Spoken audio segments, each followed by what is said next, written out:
The MURANO trial was in the setting of relapsed or refractory CLL. Patients had prior therapy, 1 to a maximum of 3 prior therapies, and the randomisation was between standard chemoimmunotherapy with bendamustine and rituximab, which, despite the promising data from emerging novel agents, remains the standard of care in many areas, and there has not been a study comparing chemoimmunotherapy to chemotherapy-free approaches.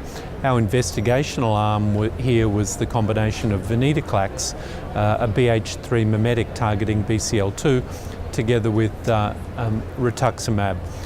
The venetoclax was given over a total of 2 years, and the rituximab was given for 6 infusions. The primary endpoint of the study was investigator-assessed progression-free survival, and that was how we were aiming to measure the effectiveness of the novel treatment.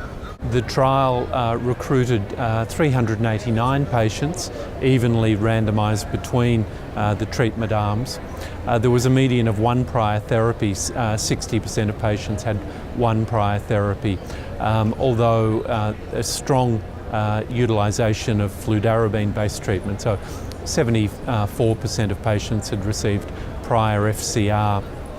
The main endpoint, the primary endpoint, was progression-free survival, with an 83% reduction in the risk of progression or death in the venetoclax rituximab arm compared to BR. So the 2-year time point, 85% of patients in the venetoclax arm remained progression-free compared to 36% with bendamustine rituximab. Other secondary endpoints, including overall response and complete remission rate as assessed by investigator, as well, even at this early time point, overall survival favoured venetoclax and rituximab, probably because of the depth of remission.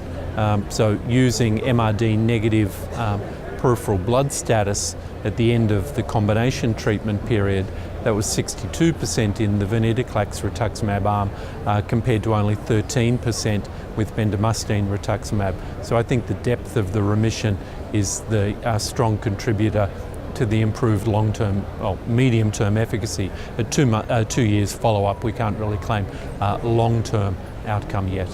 So I see that the results of this study make it highly unlikely or unfavourable that patients and prescribers will use chemoimmunotherapy in the relapse setting. I think the very strong difference in progression-free survival, and even at this early stage improvement in overall survival, establishes chemotherapy-free approaches such as venetoclax and rituximab as the preferred approach in the relapsed refractory setting if regulatory approvals and funding make this combination widely available. I think it's important to note that this study was conducted in 20 countries, 109 sites, and there was a very low rate of tumour lysis syndrome with the venetoclax rituximab, 3% rate, which was actually comparable to what was seen in bendamustine and rituximab. So with careful attention to the weekly dose ramp up and vigilance around monitoring of biochemical parameters and urate control and hydration, the venetoclax rituximab can be given safely in an international setting.